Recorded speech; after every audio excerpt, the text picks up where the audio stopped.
Hello everyone, good morning.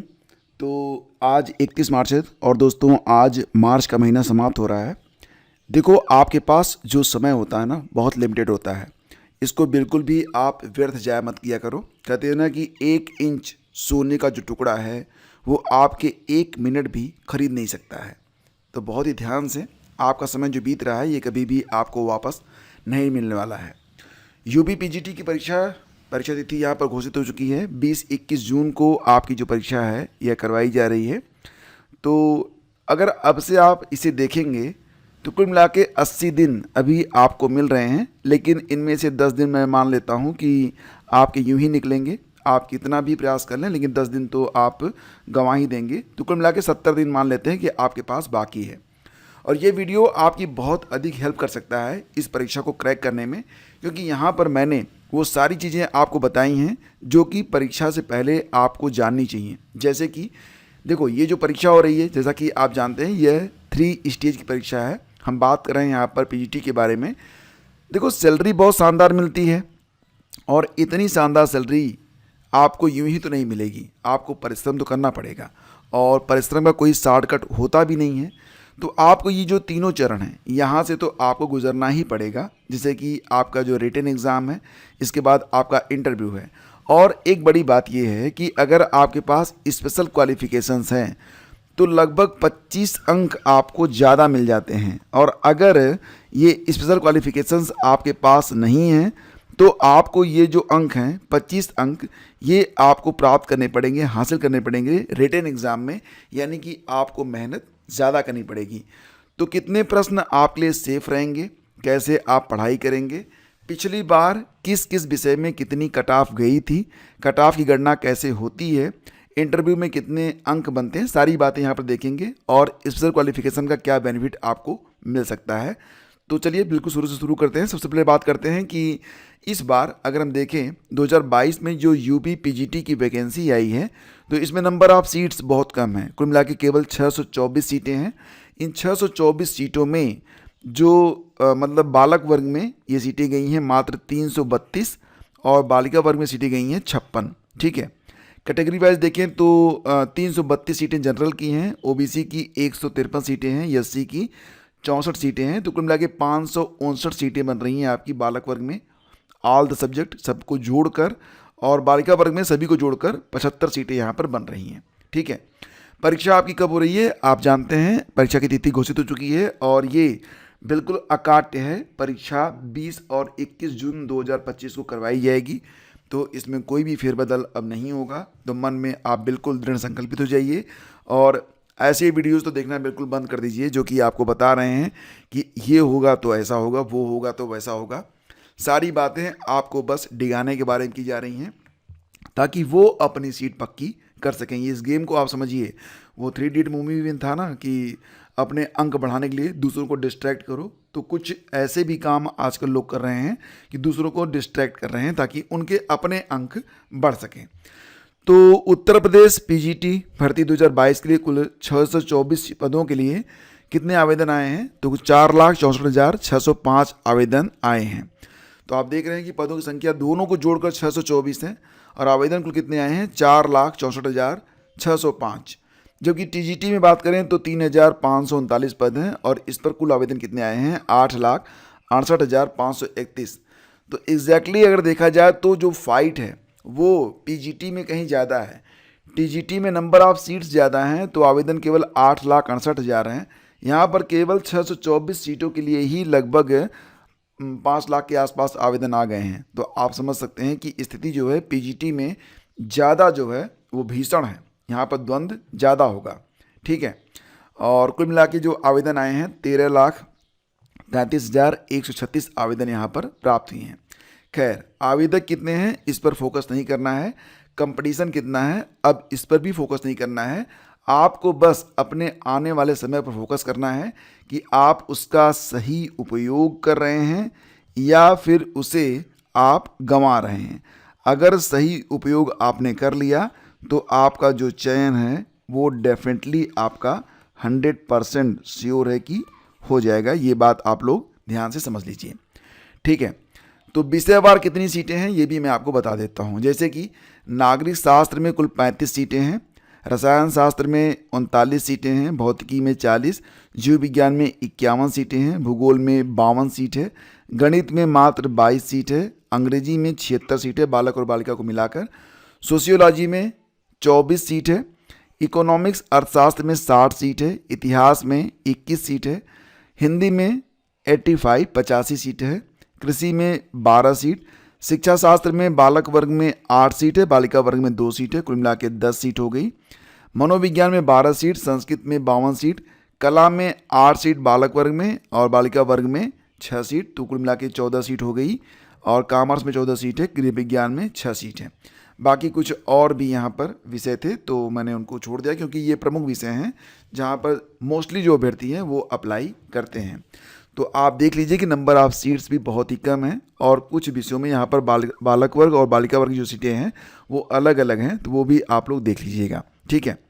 अब जैसा कि मैंने आपको बताया था कि जो आपकी परीक्षा होगी, जो उसमें आपकी फाइनल मेरिट बनेगी, तो ये 3 चरणों में आपकी जो फाइनल मेरिट है वो तैयार की जाएगी। सबसे पहले तो आपका जो है रिटन एग्ज़ाम होता है, इंटरव्यू होता है, और अगर आपके पास स्पेशल क्वालिफिकेशन है तो उसके भी 25 अंक होते हैं। इंटरव्यू के 50 अंक होते हैं, रिटन के कुल मिला के 425। तो इस प्रकार से जो आपकी फाइनल मेरिट बनेगी वो 500 अंकों पर तैयार की जाएगी, ये ध्यान रखिएगा, ठीक है। अब यहाँ पर अगर कुल मिला के कितने अंक हो रहे हैं आपके, तो 425 ये रिटन एग्ज़ाम के लिए पूर्णांक हो गया 425, और इसमें आपको 2 घंटे का समय मिलता है और कुल 125 प्रश्न आपको हल करने पड़ते हैं। यहाँ पर कोई भी नेगेटिव मार्किंग नहीं होती है, ये अच्छी बात है, लेकिन फाइट बहुत ज़्यादा है, ये अच्छी बात नहीं है, मतलब आपको मेहनत ज़्यादा करनी पड़ेगी। एक प्रश्न जब आप सही करेंगे तो आपको 3.4 अंक यहाँ पर दिए जाते हैं। तो इस प्रकार से कुल मिला के 125 प्रश्न जब आप सही करेंगे तो इस प्रकार से आपके बनेंगे यहाँ पर 425 अंक आपके बनेंगे, ठीक है।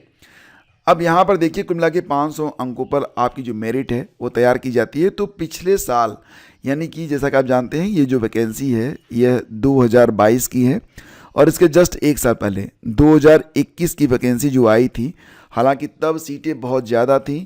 इस बार 2021 की तुलना में 2022 को देखा जाए तो जो नंबर ऑफ सीट्स है वो 1/5 है।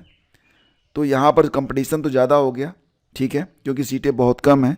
2021 की तुलना में 2022 में सीटें एक मतलब 1/5 है, तो बहुत ही ज़्यादा जो है स्थिति यहाँ पर थोड़ी सी कठिन हो जाती है। लेकिन कोई भी चीज़, कोई भी लक्ष्य आपकी मेहनत से ज़्यादा मुश्किल नहीं होता है। नेगेटिव तो सोचना ही नहीं है। कहते हैं ना कि जब एक बार आप मैदान में आ गए तो बस विजय की ही कामना आपको करनी है। 2021 में जो कट ऑफ गई थी, मैं यहाँ पर केवल अनारक्षित वर्ग के बारे में बात करूँगा, क्योंकि बाकी कैटेगरी के बारे में बात करते तो वीडियो बहुत लंबा जा रहा था। तो मुझे लगा कि आपको बस एक टारगेट देना है। हालांकि अगर आप डिटेल में जाना चाहते हैं कि अलग अलग जो वर्ग हैं उनकी कट ऑफ कितनी गई थी, तो मैं इस पर एक अलग से वीडियो बना के आपको दे दूंगा। लेकिन फ़िलहाल आप ये देखिए कि अगर अनारक्षित वर्ग में आप आते हैं या फिर बाकी जो अभ्यर्थी वो भी देख लें, इसमें से 2-4 प्रश्न वो कम कर लेंगे, ठीक है। जैसे कि बात करते हैं विज्ञान बालक वर्ग में जो कट ऑफ गई थी, ये 332 गई थी आउट ऑफ 500 की बात यहाँ पर हो रही है। और बालिका वर्ग में जो कट ऑफ थी ये आउट ऑफ 500 311.4 गई थी, ठीक है। अब ये जो अंक आपके बन रहे हैं 332 अंक आपके जो बन रहे हैं, इसमें रिटन एग्ज़ाम भी शामिल है, इंटरव्यू भी शामिल है और स्पेशल क्वालिफिकेशन के अंक भी शामिल हैं, ठीक है। तो फाइनली कितने प्रश्न आपको सही करने चाहिए इस बार, ये आगे देखेंगे। लेकिन पहले अलग अलग विषयों में जो कट ऑफ गई है उसको देखिए। कुछ विषयों के कट ऑफ तो इतने ज़्यादा गए हैं भाई साहब, आपके होश उड़ने वाले हैं। आगे देखना, जैसे कि हिंदी बालक वर्ग में अगर देखें तो कुल मिला के 319 नंबर कट ऑफ गई थी, बालिका वर्ग में 303 कट ऑफ गई थी। संस्कृत में 471, समझ लीजिए 500 में 471 कट ऑफ थी संस्कृत बालक में। बालिका में थी 467, ये कट ऑफ अभी तो कुछ भी नहीं है, आगे इससे भी ऊंची कट ऑफ गई हुई है।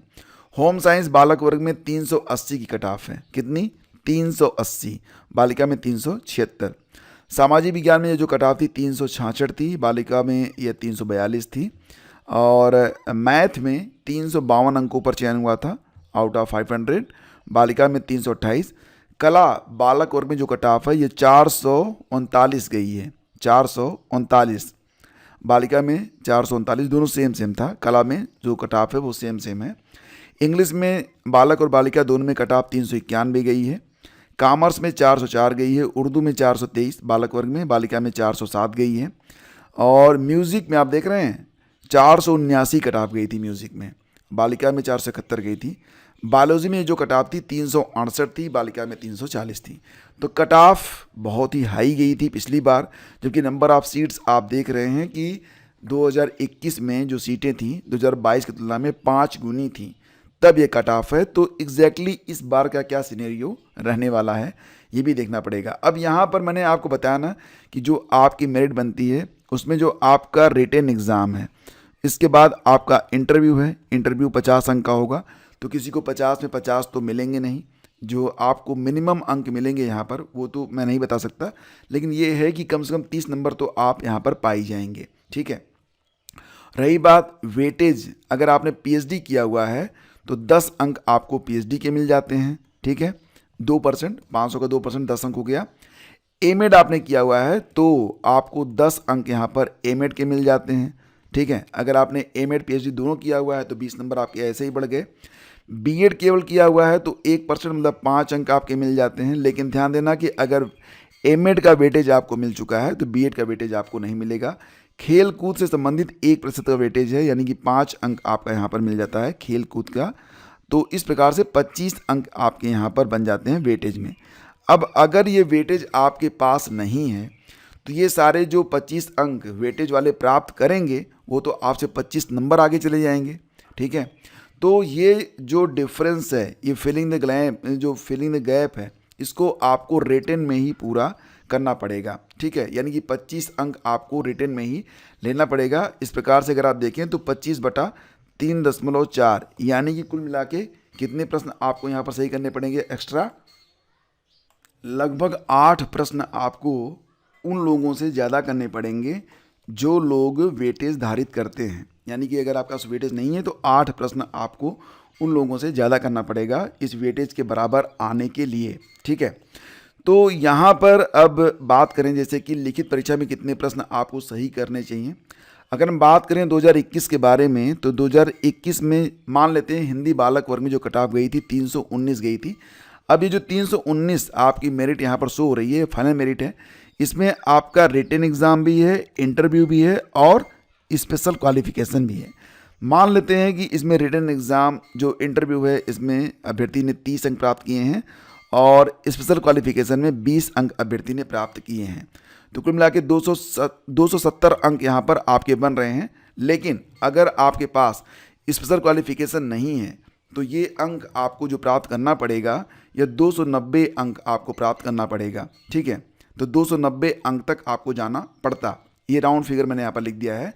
अब इसको हमने थोड़ा सा और घुमा के रख दिया है 300 अंक तक, यानी कि 88 प्रश्न अगर आपके पास वेटेज नहीं है तो 88 प्रश्न आपको सही करने पड़े थे इस मेरिट में आने के लिए। और अगर आप यहाँ पर बात करें कि आपके पास वेटेज है, ऐसी कंडीशन में अगर हम 270 अंक के बारे में ही बात कर लेते हैं तो कुल मिला के तब भी जो स्थिति बन रही है वो ये बन रही है कि 270 अंक प्राप्त करने के लिए भी आपको लगभग 80 प्रश्न यहाँ पर सही करने पड़ते। मतलब कम से कम 80 प्रश्न तो आपको तब करने थे जब आपके पास वेटेज था, नहीं था तो कम से कम 88 प्रश्न आपको यहाँ पर सही करने पड़ेंगे। ठीक है, तो ये बात आप समझ गए। तो मतलब ये कि 2025 में अगर आपको सफल होना है, सेफ स्कोर कितना आपको रखना पड़ेगा। ध्यान दीजिएगा कि नंबर ऑफ सीट्स जो हैं ये तो इस बार बहुत कम है। तो जो सेफ स्कोर होता है, जो कट ऑफ जाती है, वो कई बातों पर डिपेंड करती है कि नंबर ऑफ सीट्स कितनी है, कितने लोग परीक्षा में शामिल हो रहे हैं और परीक्षा की कठिनाई का स्तर क्या है। ये सारी चीज़ें हैं। तो अभी तो फिलहाल प्रेडिक्शन कर पाना मुश्किल है, लेकिन फिर भी एक बात तो तय है कि ये जो 125 प्रश्न हैं, अगर आप बिल्कुल इसमें अपना चयन आप चाहते हैं कि हो जाए तो कोई भी विषय हो 110 का टारगेट रखकर चलो कि मैं कम से कम 110 प्रश्नों को सही करके ही आऊँगी, तभी जाके आप बिल्कुल निश्चिंत हो सकते हैं, क्योंकि कट ऑफ के खेल से आपको ऊपर रहना है। समझ गए आप? तो सारी जो बातें हैं यहाँ पर अब आप समझ गए होंगे। अगर आप इस परीक्षा को क्रैक करना चाहते हैं और अभी भी आपके मन में किसी भी टॉपिक पर कोई डाउट है तो आप बिल्कुल सवाल अपना रखिएगा कमेंट बॉक्स में, मैं उसका आंसर आपको दूंगा। तो फ्रेंड्स ये पूरी अपडेट, और अब यहाँ पर हम देख लेते हैं कुछ, जैसे कि आज के समाचार पत्रों में कुछ बड़ी खबरें हैं, जैसे कि बेटी बचाओ बेटी पढ़ाओ अभियान का बड़ा परिणाम। तो ये एग्ज़ाम के लिए इम्पोर्टेंट है। यूपी में जो लिंगानुपात है उसमें फ़िलहाल अब 1000 पुरुषों पर 1020 महिलाएं हो गई हैं। ये अच्छी बात है ना, ये मतलब कि काफ़ी बड़ा जो है इम्पैक्ट पड़ा है बेटी बचाओ बेटी पढ़ाओ अभियान के अंतर्गत। और यहाँ पर देखो कहा जाता है ना कि अगर आप एक बार दृढ़ संकल्पित हो जाएं तो फिर सफलता तो आपकी अनुचर है ही है। आपको बस ना अपने समय का सही सदुपयोग करना है, सफलता आपके पीछे आएगी। और ये बात यहाँ पर साबित हो गई है। अभी कॉमर्स विषय से बिहार बोर्ड की 12वीं की परीक्षा में टॉप करने वाली जो रोशनी कुमारी है उसने ये साबित कर दिया है। बड़ी कठिन परिस्थितियों में इस बच्ची ने जो है परीक्षा में टॉप किया है। हमारी शुभकामनाएं कि यह अपने टारगेट को अचीव करने में सफल हो। और एक बात और भी कि ये मिसाल है उन लोगों के लिए जो लोग बुरी परिस्थितियों में यह कहकर हार जाते हैं कि परिस्थितियां हमारे फेवर में नहीं हैं। बिना लड़े तो आपको हारना नहीं है। और घिबली स्टाइल का जो तस्वीर आपने देखा होगा कि आजकल सोशल मीडिया पे, तो भाई साहब इनमें समय बर्बाद मत करिए, चीज़ें आती जाती रहेंगी, आपका कैरियर सबसे ऊपर है। और यहाँ पर देखेंगे प्रोफेसर राजेंद्र सिंह रज्जू भैया विश्वविद्यालय ने प्रयागराज, फतेहपुर, कौशाम्बी और प्रतापगढ़ के 33 महाविद्यालयों की संबद्धता वापस लेने का निर्णय लिया है। यह कदम उस समय उठाया गया जब इन महाविद्यालयों में पिछले 3 वर्षों से दाखिले नहीं हो रहे थे। तो खैर ये खबर भी थोड़ी सी जाननी चाहिए, लेकिन पूरी जानने में कोई मतलब नहीं है। जीएनएम का जो कोर्स है उसके लिए अगले सप्ताह से प्रक्रिया स्टार्ट हो रही है। ये देख लीजिए कि प्रदेश के जो नर्सिंग कॉलेज हैं उसमें जनरल नर्सिंग और मिडवाइफरी जीएनएम कोर्स में दाखिले की प्रक्रिया अगले सप्ताह से शुरू हो जाएगी। इसके लिए ऑनलाइन आवेदन करना पड़ेगा और प्रवेश परीक्षा देनी पड़ेगी। फिर मेरिट के आधार पर सीटें जो हैं वो आवंटित की जाएंगी। अभी तक मेरिट के आधार पर दाखिला होता रहा है, तो इस बार जो है प्रवेश परीक्षा भी आपको देनी पड़ेगी। तो प्रदेश में स्वास्थ्य विभाग के अधीन करीब 10 जीएनएम प्रशिक्षण केंद्र चल रहे हैं। और इसी तरह चिकित्सा शिक्षा विभाग के अधीन कुल 386 कॉलेजों में 17,845 सीटों पर दाखिला होता है। पिछले वर्ष चिकित्सा शिक्षा विभाग ने सभी जीएनएम कॉलेजों में प्रदेश स्तरीय प्रवेश परीक्षा कराने की योजना बनाई, लेकिन कॉलेज संचालकों ने इसका विरोध किया था। उन्होंने तर्क दिया कि जब स्वास्थ्य विभाग के प्रशिक्षण केंद्रों में मेरिट के आधार पर दाखिला हो रहा है तो उनके कॉलेजों में प्रवेश परीक्षा क्यों कराई जाए। ऐसे में चिकित्सा शिक्षा विभाग को अपना फैसला बदलना पड़ा था, लेकिन फिलहाल अब इस साल प्रवेश परीक्षा करवाई जा रही है। ठीक है। और यूपीआई, अगर आपका मोबाइल नंबर बंद है तो आपको नहीं मिलेंगी अब सेवाएं 1 अप्रैल से। ऐसे सारे यूपीआई नंबर बंद होने वाले हैं जो मोबाइल नंबर एक्टिव नहीं है। तो अपना मोबाइल नंबर एक्टिव रखें अगर आप यूपीआई अपना चलाना चाहते हैं तो फ्रेंड्स ये थी आज की पूरी अपडेट। अगर सेशन आपको पसंद आया तो लाइक और शेयर आप लोग करते रहिए, और हम मिलते हैं आपसे अगले वीडियो में। एक रिक्वेस्ट करूंगा, अगर आपने अभी तक हमारा जो टेलीग्राम चैनल है उसको ज्वाइन नहीं किया है तो ज्वाइन कर लीजिएगा, लिंक आपको पहले कमेंट में मिल जाएगा। हैव ए ग्रेट डे, जय हिंद।